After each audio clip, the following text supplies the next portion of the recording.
Bien, pues continuemos con nuestra epístola segunda de Timoteo. Vamos a volver a partir del 6, pero voy a leer desde el principio porque es muy importante el contexto. También debes saber esto, que en los postreros días vendrán tiempos peligrosos, porque habrá muchos hombres amadores de sí mismos, avaros, vanagloriosos, soberbios, blasfemos, desobedientes a los padres, ingratos, impíos, sin afecto natural, implacables, calumniadores, intemperantes, crueles, aborrecedores de lo bueno, traidores, impetuosos, infatuados, amadores de deleites más que de Dios, que tendrán apariencia de piedad, pero negarán la eficacia de ella. A estos evita, porque de estos son los que se meten en las casas y llevan cautivas a las mujercillas, cargadas de pecados, arrastradas por diversas concupiscencias. Estas siempre están aprendiendo y nunca llegan al conocimiento de la verdad. Y de la manera que Janes y Jambres resistieron a Moisés, así también estos resisten a la verdad, hombres corruptos de entendimiento, réprobos en cuanto a la fe. Mas no irán más adelante, porque su insensatez será manifiesta a todos, como también lo fue la de ellos. Entonces, esta sección que vamos a ver hoy, del versículo 6, habla precisamente de que estos hombres van a tratar de aprovecharse de la ingenuidad de algunas mujeres que son vulnerables porque no han entregado su vida plenamente a Cristo. Y eso es precisamente algo que los va a distinguir como falsos ministros del Evangelio. En lugar de querer darle la gloria a Dios en todas las cosas, van a tratar de usar las circunstancias y que la gente pone sus ojos en ellos para poder actuar de una manera inmoral. Entonces, siempre hay marcas que los van a distinguir a ellos, porque no son personas espirituales. Ellos se presentan de esta manera, inclusive ponen o tienen cara de piedad, pero los hechos contradicen lo que realmente es lo que ellos se presentan. La cuestión es que este tipo de mujeres, que aquí les dice mujercillas, en otro contexto, el problema es que no han puesto su corazón para servir a Dios. Y esto las hace presas del error. Y no nada más de este tipo de personas, sino de cualquier otro tipo de personas que pueden ser como compañeras, etcétera, que como no tienen firmes sus convicciones, entonces son afectadas por comentarios, son afectadas por tendencias de otro, y las hacen, como repito, cautivas del pecado y totalmente vulnerables. De hecho, son cautivas porque no han dejado plenamente la vida de pecado. Nosotros, como hemos repetido innumerables veces, la iglesia es santa, es columna y baluarte de la verdad.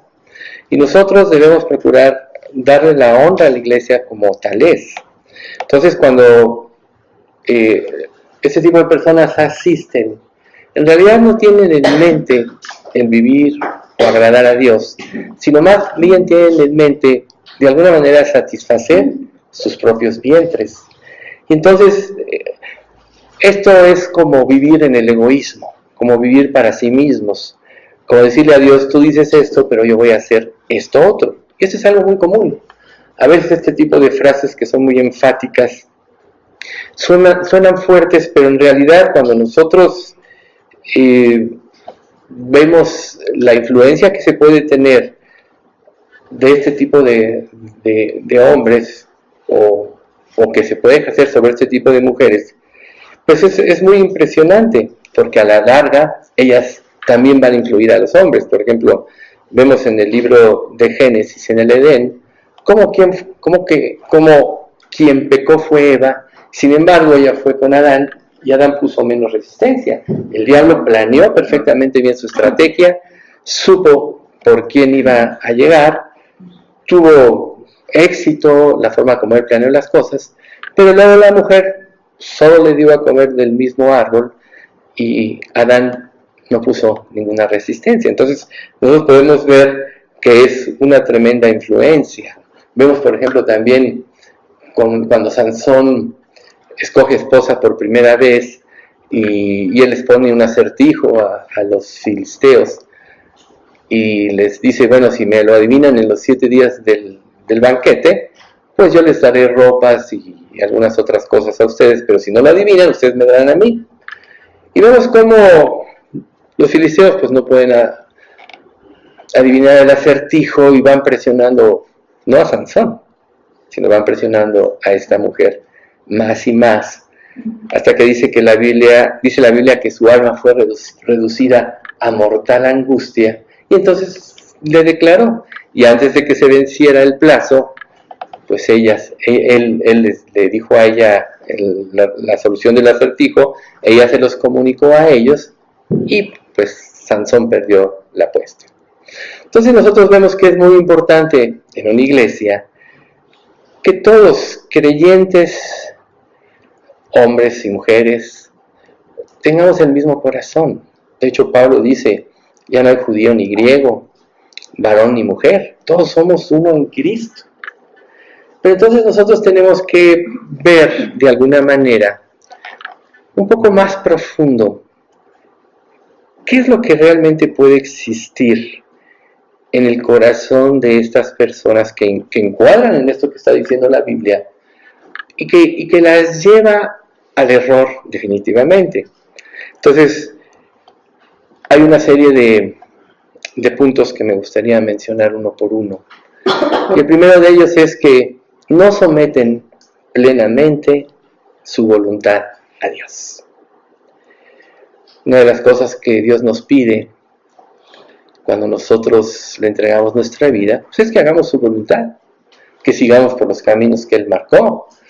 Los caminos de Dios nos dan vida, nos alumbran el caminar en este mundo de tinieblas. Y cuando nosotros no sometemos en plenitud nuestra voluntad a Dios, vamos a seguirlo mientras nos conviene.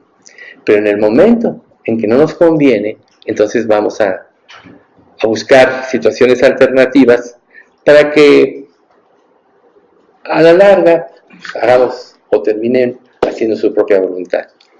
Otra característica es que la mayoría no tienen al Espíritu Santo.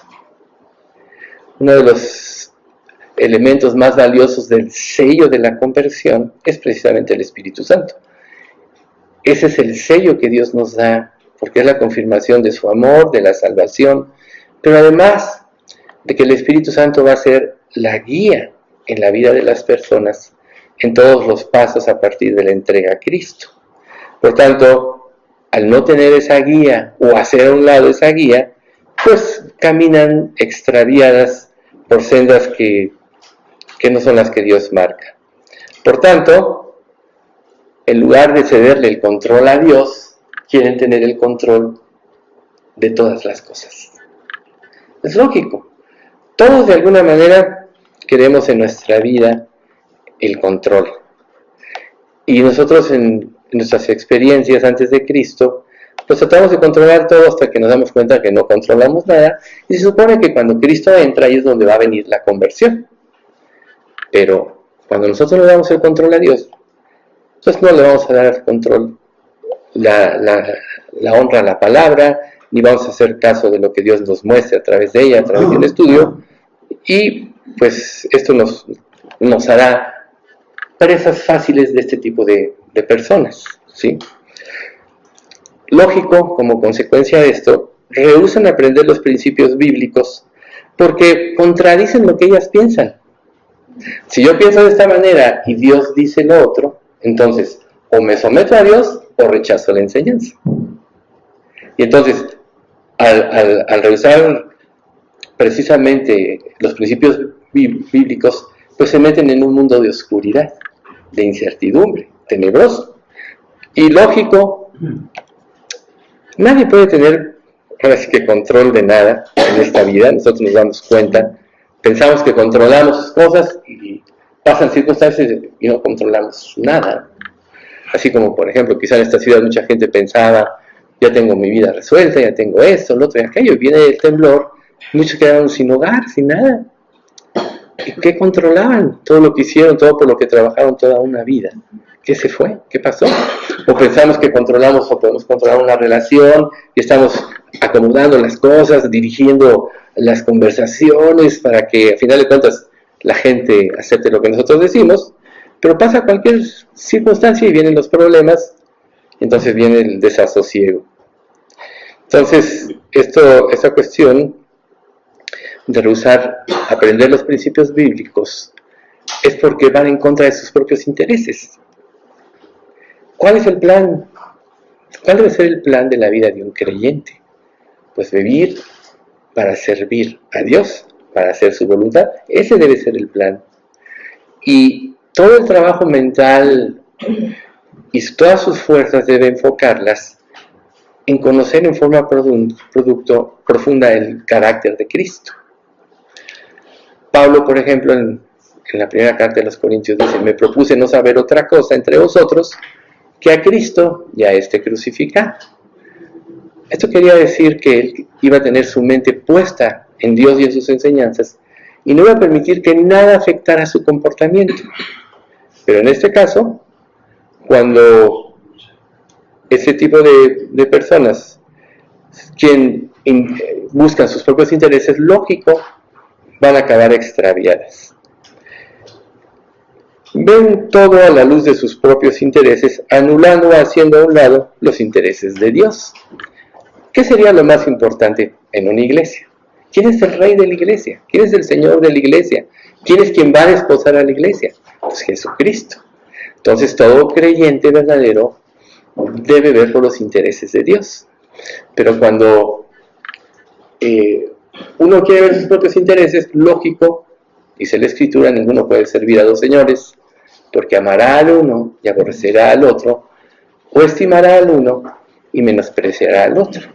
No podéis servir a Dios y a las riquezas. Eso dice el Sermón del Monte. Luego dice, lógico, no ponen la mira en las cosas celestiales, sino en las terrenales. Y cuando se pone la mira en las cosas terrenales, pues las cosas pueden cambiar, las cosas se pueden acabar, las cosas se van a destruir, se van a deteriorar. Pero cuando se pone la mira en las cosas celestiales, todo es eterno, todo va a crecer en cuanto a los tesoros del cielo, y en la tierra solo todo se va a destruir. Por tanto, eso las lleva a tomar más y más su vida en sus manos, ¿sí? Y entonces su inconstancia hace que sean influidas totalmente de cualquier viento de doctrina, cualquier tipo de comentario.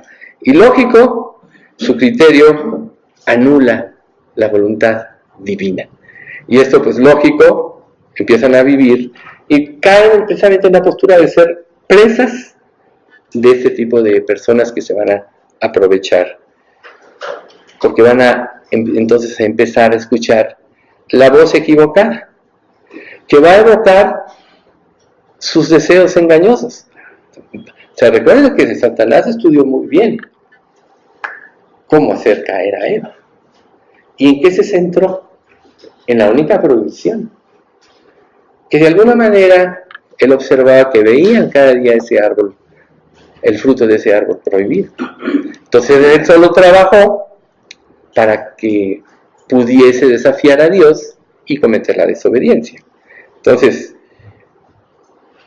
van a acabar rechazando las enseñanzas bíblicas y acomodando las cosas a lo que les conviene. Fíjense, ¿no?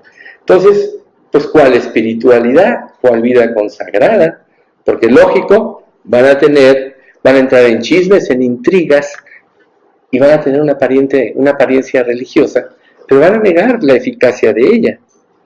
Una de las cuestiones que más afecta, y todos lo sabemos, son los chismes y las intrigas.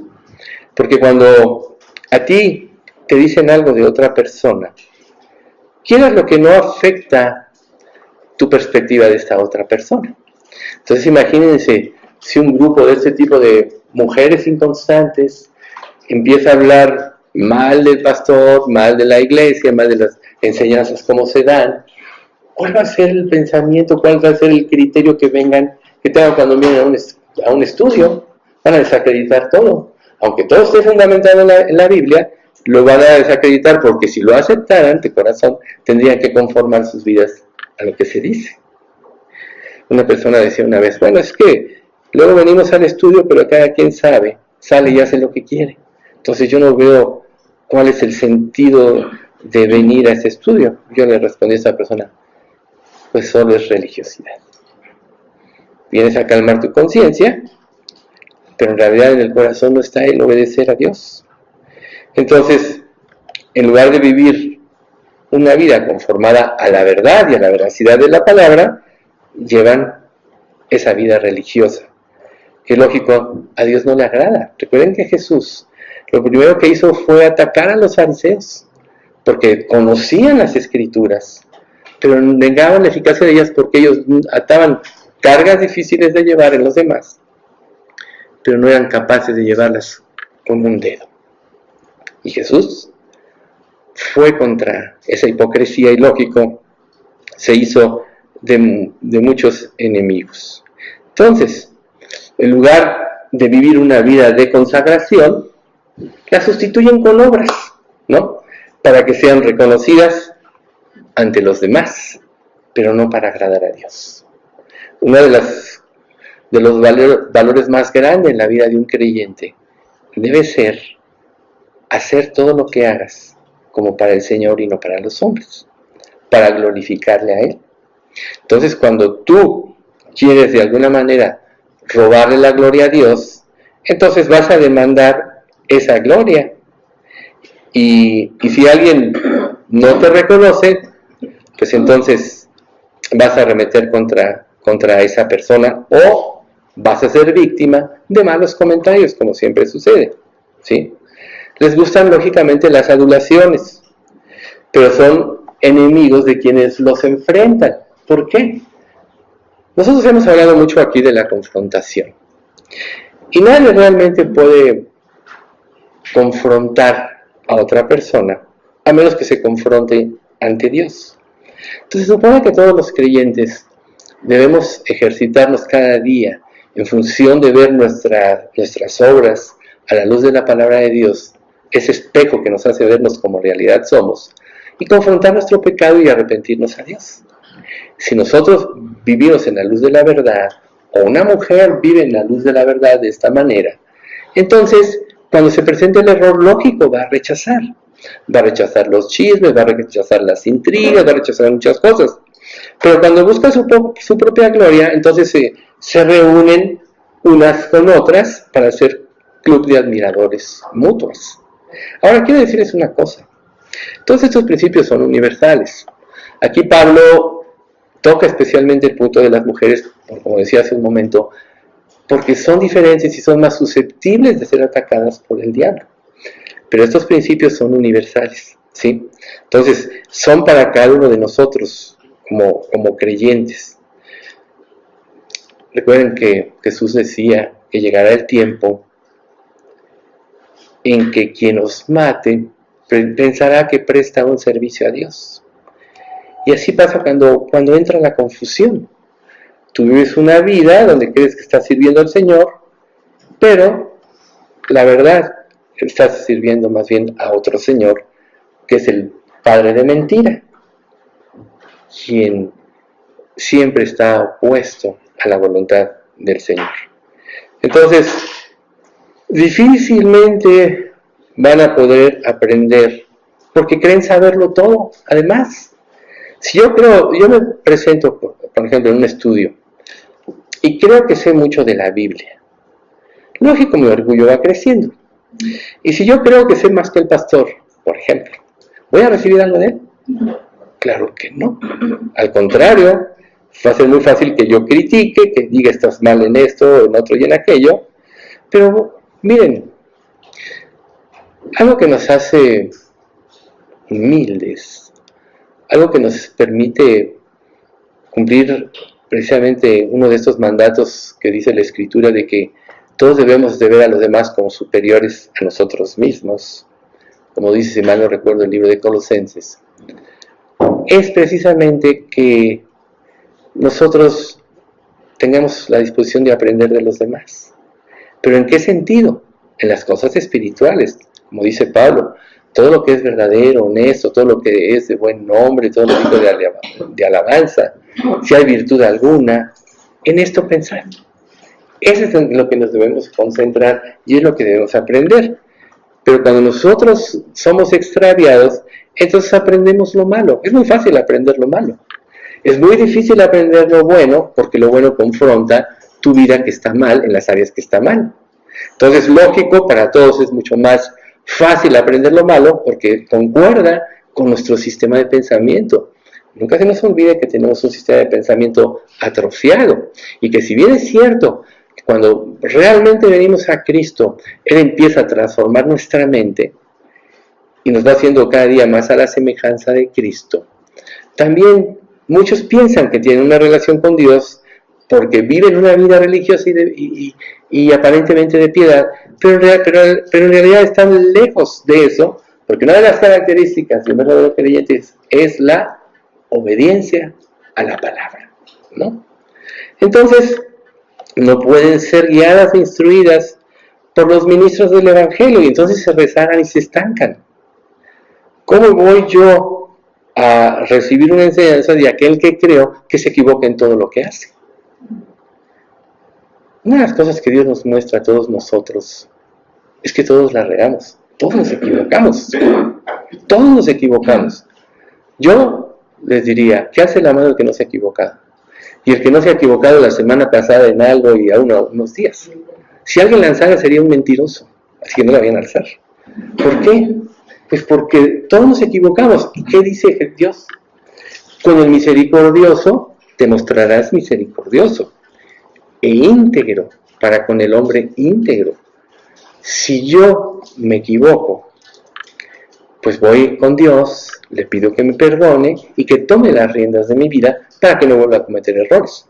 Porque nos equivocamos, porque no seguimos el camino de Dios. Entonces, lógico, el arrepentimiento es volver al camino de Dios. Lo cambié para ya no servir. Es volver al camino de Dios, eso es lo lógico. Cuando nosotros rehusamos esto, pues es porque queremos la propia gloria y porque queremos que a final de cuentas Dios afirme lo que nosotros pensamos. ¿Y eso en qué nos encuadra? En ser falsos profetas, falsos maestros de la Biblia, falsos creyentes. Porque si cada quien hace lo que quiere y vive pensando que Dios afirme sus pensamientos, de alguna manera estás anulando la omnisciencia y la sabiduría infinita de Dios. Recuerden, Dios es perfecto. Pero cuando tristemente no pasa esto, entonces ese tipo de personas se vuelven maestras de la intriga, de la crítica y del chisme, como decía hace rato, y van enfocando todo en menospreciar la autoridad. ¿No dice la Escritura que todas las autoridades han sido puestas por Dios? ¿No dice eso la Escritura? Entonces, Dios nos pide, a través de las cartas de Pablo, que aún debemos orar por los gobernantes. Y nos queda claro que en México todos son incrédulos, nos pide orar por los gobernantes, nos pide, oramos en nuestras reuniones de oración, por los magistrados, por los que están en autoridad, etc. ¿Y por qué no oramos en esos términos por las personas que Dios ha puesto? Nunca se nos olvide que Dios pone y Dios quita. Dios hace descender al Seol y hace subir. Dios abate y enaltece, empobrece y enriquece, porque de Dios son las columnas de la tierra.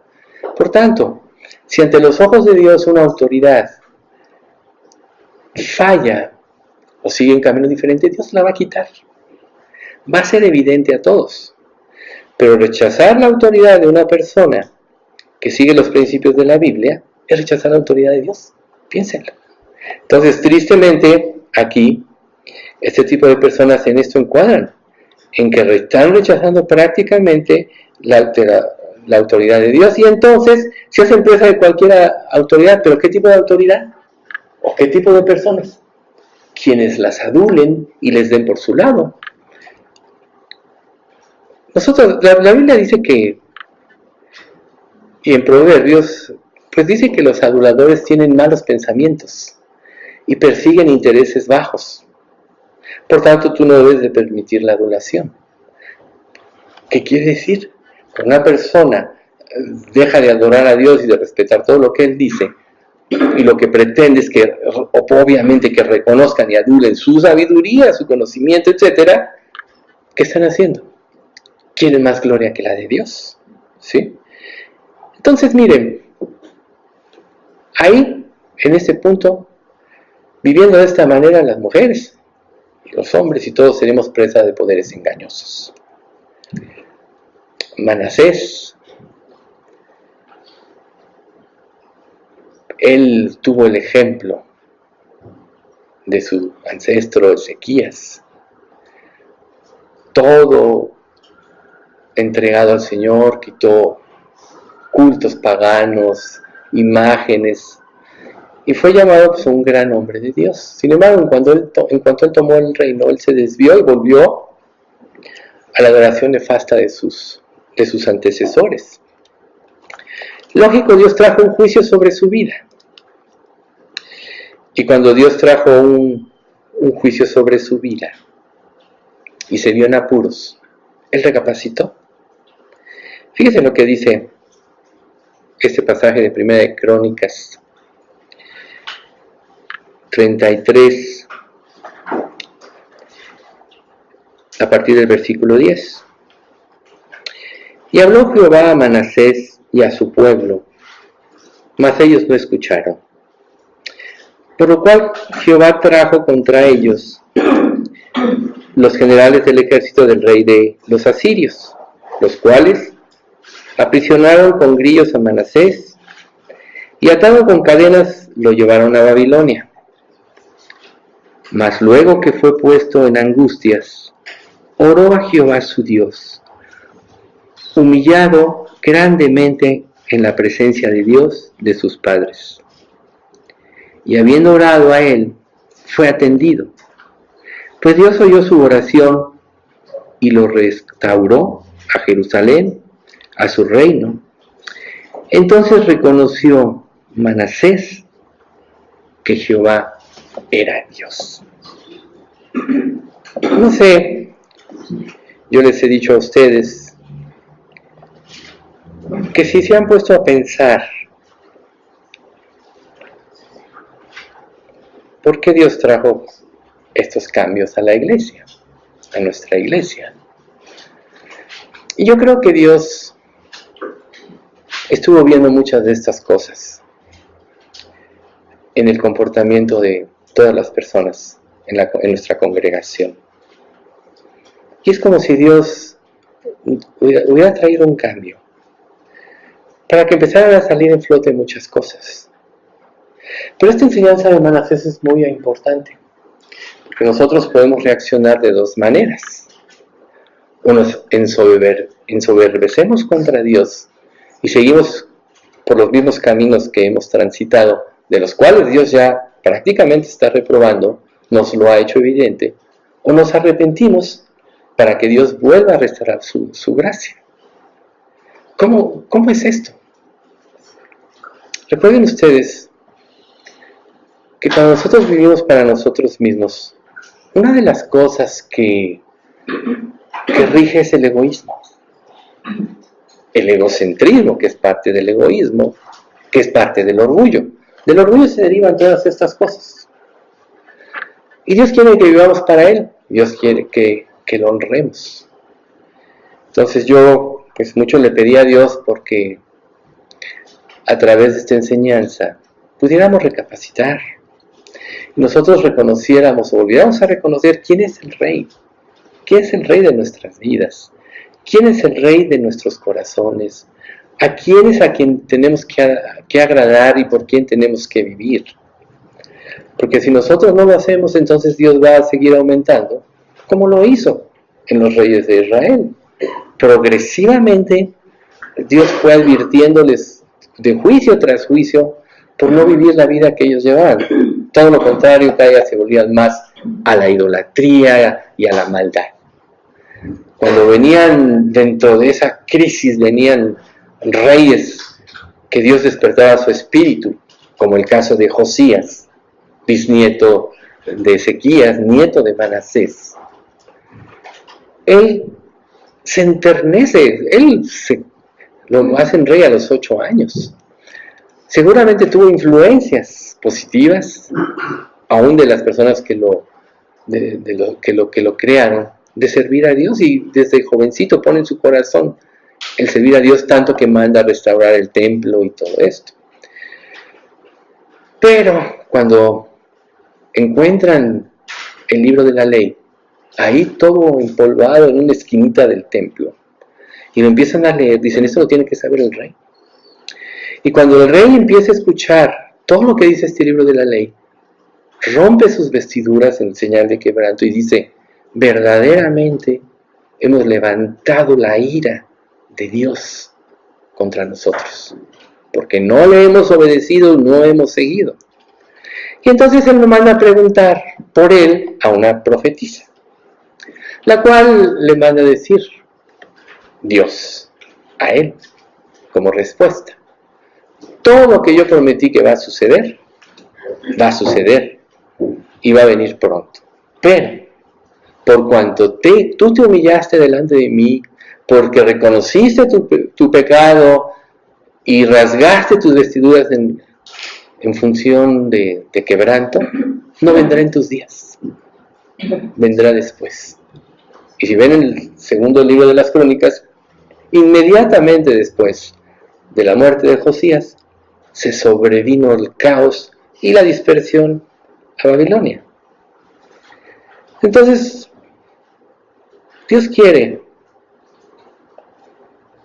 que nos volvamos a Dios, que nos dejemos de ver a nosotros mismos, que hagamos a un lado lo que pensamos, que hagamos a un lado todas las influencias negativas que tenemos que están en contra de Dios. Es muy difícil haber nacido y crecido para muchos en una iglesia cuyos principios eran falsos, se iban en contra de Dios. Y muchos los traemos todavía arraigados. Pero no hay nada que Dios no pueda, con la fuerza y el poder de su espíritu, cambiar. Si un rey que ya llevaba toda una cadena de reyes, o de la mayoría de ellos, que rehusaban hacer la voluntad de Dios, pudo reaccionar ante la palabra, Dios quiere que nosotros reaccionemos. Porque si no, cada día vamos a ser más extraviados. Y es lo que dice el versículo 7. Dichas mujeres siempre van detrás de nuevas enseñanzas, pero jamás logran entender la verdad. ¿Qué significaría que una mujer entienda la verdad? Que se someta a Dios y a lo que Él dice.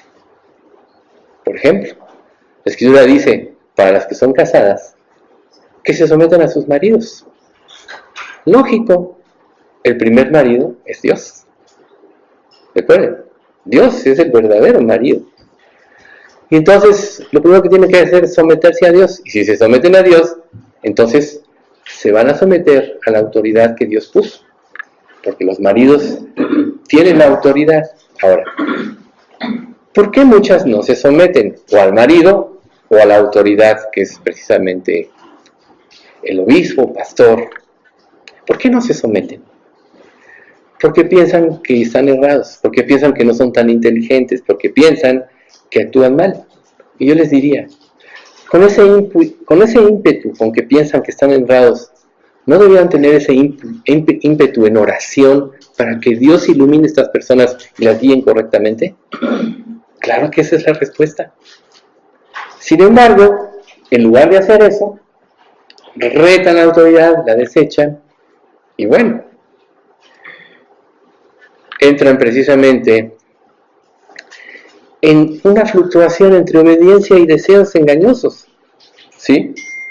Entonces, si no tienen una base sólida, un cimiento sólido, van a ser arrojadas en todas direcciones por las circunstancias, las van a mover de todos lados, hacia toda dirección, por no decir hacia todo viento de doctrina, porque el diablo en su sistema de pensamiento tiene manifestado todo tipo de doctrina. Hay doctrina para todo sistema de pensamiento que el diablo ha hecho. O sea que si no caes en una, vas a caer en otra, y si no, en otra. Pero recuerden, la verdad solo es una. Y la Escritura dice, porque nada podemos contra la verdad, sí contra la verdad, sino por la verdad. La verdad de sí mismo aclara. Por eso es que tiene que haber firmeza en nuestras convicciones. Nosotros tenemos que meditar, utilizar nuestro tiempo y energía, en lugar de críticas, chismes, etcétera, en obedecer a Dios, en meditar en su palabra, en tratar de entender cuál es el sentido espiritual, ¿sí? Miren, la firmeza de nuestras convicciones se mide según estamos dispuestos a obedecer y a sufrir por ellas. Grábenselo bien. La firmeza de nuestras convicciones se da de acuerdo al grado que estamos dispuestos a obedecer y a sufrir por ellas. Por ejemplo, José, el esposo de María, era un hombre piadoso, así como María. Si Dios le escogió, es porque fue un instrumento que Dios santificó, purificó, para poder cumplir un propósito. Ellos se habían comprometido. Entonces viene un ángel y le dice a María, vas a tener un hijo varón. Dice, ¿cómo será si no conozco? Pues vendrá el Espíritu Santo sobre ti, etc. Entonces ella se embaraza y le cuenta a José. ¿Y qué dice la Escritura? Mateo, que José, como era un hombre justo, pues no quiso evidenciarla, sino que secretamente se quiso separar de ella. Pero Dios tenía un plan, y Dios le hizo conocer a José en sueños que el producto era de parte del Espíritu Santo y venía de Dios, y que él tenía que la tomara por mujer y tenía. Entonces, imagínense, José, su hombría, la cuestión de casarme con una virgen de Israel. Si un marido se casaba en Israel y la mujer no era virgen, podía sacar y la podían apedrear. Eso era lo común. Pero Dios le dijo, no, esto es divino y tú lo vas a hacer. Entonces él tuvo que sacrificar lo que él pensaba, lo que él era, por dar paso a lo de Dios, porque era un hombre justo y quería hacer y seguir la voluntad de Dios. Entonces, la obediencia siempre va a implicar un sacrificio a nuestros intereses, a nuestros deseos, a nuestros propios planes, que generalmente nuestros planes vienen acompañados de nuestra comodidad, nuestro gozo, nuestra propia gloria, ¿no? Recuerden, hasta había un comercial que decía, si las cosas que valen la pena se hicieran fácilmente, cualquiera las haría. ¿Se acuerdan de ese? Claro que sí, solo mucho tiempo. Es decir, solo los inteligentes y los buenos somos los que podemos llegar a estos lugares. Si no cualquiera que es así del pueblo, de la chusma, ¿no? O sea, ¿qué propiciaba? La vanagloria. Cuando la Escritura dice que Dios da a cada uno lo que Él quiere. Jehová mata y da vida. Hace descender al Seol y hace subir. Hace presentarse un mendigo como príncipe y heredar un sitio de honor. Porque de Jehová son las columnas de la tierra y Él estableció sobre ellas el mundo. Es la oración de Ana, el capítulo 1 de la primera carta de Samuel. Entonces, si Él puede ponerse a un mendigo como príncipe, quiere decir que lo que tienes Dios te lo da. Entonces, ¿para quién es la gloria? Pues para Dios. ¿De dónde viene el envanecimiento? Igual pasa en el conocimiento de la palabra. Todo lo que Dios nos ilumina, nos hace entender de su palabra, es Dios quien nos da la luz. La gloria es para Él, no para ninguna persona, es para Él. Por tanto, todo ministro verdadero lo que va a hacer es darle la gloria a Dios de lo que sucede. Yo, créanme, que mucho he estado orando para que este tipo de enseñanzas puedan penetrar en sus corazones. Y yo sinceramente sé que no hay nada en mí para eso. Si el Espíritu Santo no trae esa convicción en ustedes, entonces quiere decir que ya no van a cambiar. Recuerden, si Jehová no edificare la casa, en vano trabajan los que la edifican. Si Jehová no guardare la ciudad, en vano vela la guardia. Y lo que nosotros tenemos que anhelar ahorita es que Dios sea el que edifique su iglesia, que el Espíritu Santo es el que nos dé esa convicción de arrepentimiento, que el Espíritu Santo es el que nos haga crecer, para que nosotros podamos crecer en una relación con Él para glorificarle. Entonces, muchas personas aún pueden venir aquí por la curiosidad, aparentemente vienen a aprender, tienen una mente inquieta, ¿sí? Pero nunca van a llegar a la certidumbre de la verdad. ¿Por qué? Porque no someten su voluntad a la voluntad de Dios. Y eso es lo que yo les pido, que ustedes sometan su voluntad a la voluntad de Dios. Y entonces Dios empezará a derramar su gracia y empezará a firmarnos en el plan que Dios tiene para nosotros como iglesia. De otra manera terminará desechando. ¿Cómo? ¿Qué pasa en los reinos o en las iglesias que no siguen a Dios de corazón? Pues prevalecen las opiniones y luchan al rato unos contra otros. Yo sé más que tú, no tienes nada que enseñarme, etc. Cuando dice en 1 de Juan 2:27, pero la unción que vosotros recibisteis de Él permanece en vosotros, y no tenéis necesidad de que nadie os enseñe, así como la unción misma os enseña todas las cosas, y es verdadera. Según ella os ha enseñado, permaneced en Él. Aquí la frase última es la más importante para lo que estamos hablando. Dios es el que nos va a enseñar, Dios es el que va a traer las convicciones, pero la permanencia en Él, no de venir a una iglesia o a un recinto como este, o ir a cualquier otro, sino venir para que Dios hable a tu vida y dispongas tu corazón, te humilles como Josías, para que Dios derrame su gracia y haga su voluntad. Eso es precisamente lo que determina si una persona es salva o no. Si tú no puedes entender esto, lo más probable es que no seas salvo, no te engañes.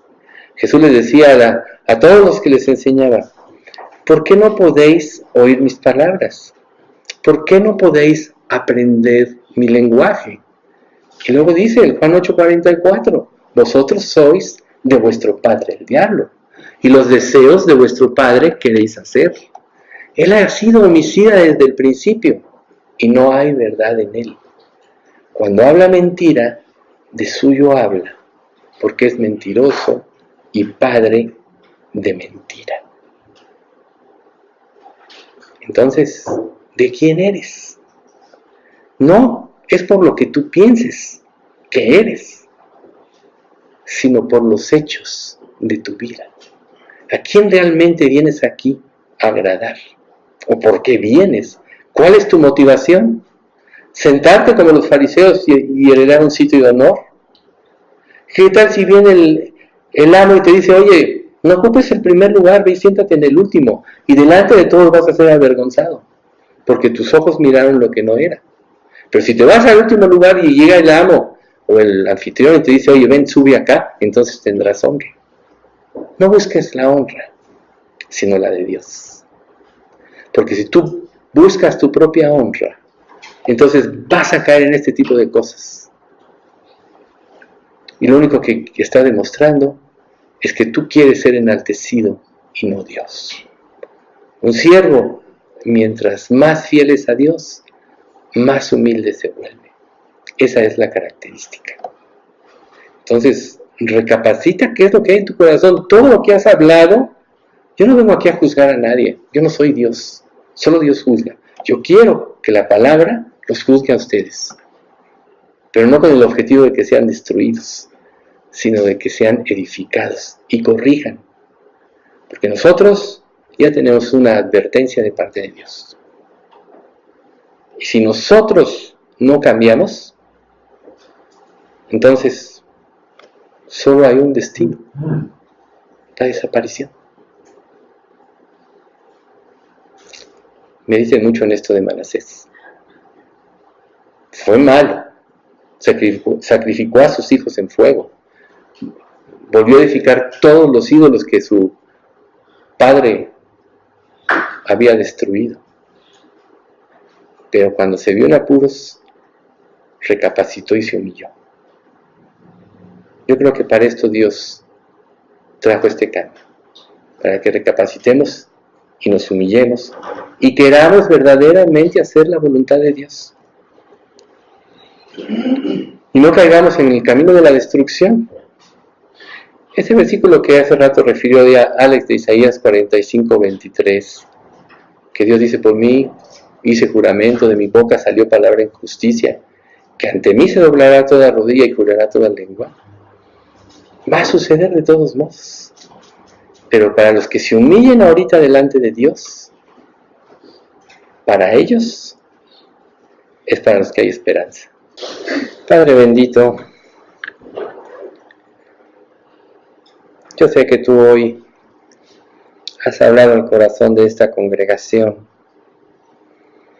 porque tú eres un ser misericordioso y clemente, tardo para la ira y grande misericordia, y que se duele del castigo. Tú siempre, Padre, actúas en nuestra vida, en lo personal, y nos muestras en lo que estamos viviendo mal. Pero reconocemos que somos necios muchas veces, y que a veces tienes que intensificar tu trabajo en nosotros para quebrantar dentro de nosotros lo que se opone a que hagamos tu santa voluntad. Esto es nuestro orgullo. Hoy queremos pedirte, Señor, que tú verdaderamente toques nuestros corazones y nos lleves a un verdadero quebranto de corazón. Porque, Señor, te hemos ofendido, no hemos seguido el camino de consagración como debimos haberlo hecho como respuesta a tu gran amor en gratitud. Pero queremos, Señor, que recuerdes que somos débiles, que somos polvo, y que si tú no haces esa obra en nuestras vidas, nosotros no podemos hacerla. Por tanto, Padre, apelamos a ti para que tú transformes nuestros corazones, para que quites la dureza que nos impide obedecerte y seguir el camino de tu santa voluntad. Creemos y sabemos que tu voluntad es buena, es agradable, es perfecta. Sabemos y creemos que tú no te equivocas en nada porque eres un ser omnisciente. Así que te pedimos, Señor, en el nombre de nuestro Señor Jesucristo, el nombre sobre el cual tú no negarás ninguna petición, y menos hecha conforme a tu voluntad, que nos des el deseo de esa consagración, que hagas el corazón de cada uno el querer hacer tu voluntad y el poder hacerla, que nos lleves y nos traslades, Señor, al reino de tu amado Hijo, que ya está entre nosotros, para que vivamos las verdades de tu palabra y sean las que rijan nuestra vida.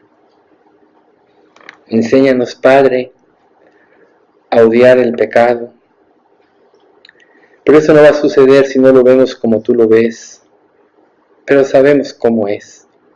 Roba nuestra comunión contigo, nos quita la libertad de relacionarnos contigo y con los demás, y nos hace verte una persona totalmente diferente a lo que eres, un Dios de paz, un Dios de amor. Así que produce en nosotros, Señor, lo que es agradable delante de ti, y esto por medio de Jesucristo te lo pedimos, rogándote que guardes a todos los que hoy no pudieron venir, Que tú, Señor, rompas en los corazones cualquier obstáculo, cualquier orgullo que les impida estar a tus pies aquí. Y también guarda a mi hija que está en una convención, a Denise. En nombre de todo, de nuestro Señor Jesucristo te lo pedimos. Amén. ¿Ya? Que Dios nos bendiga.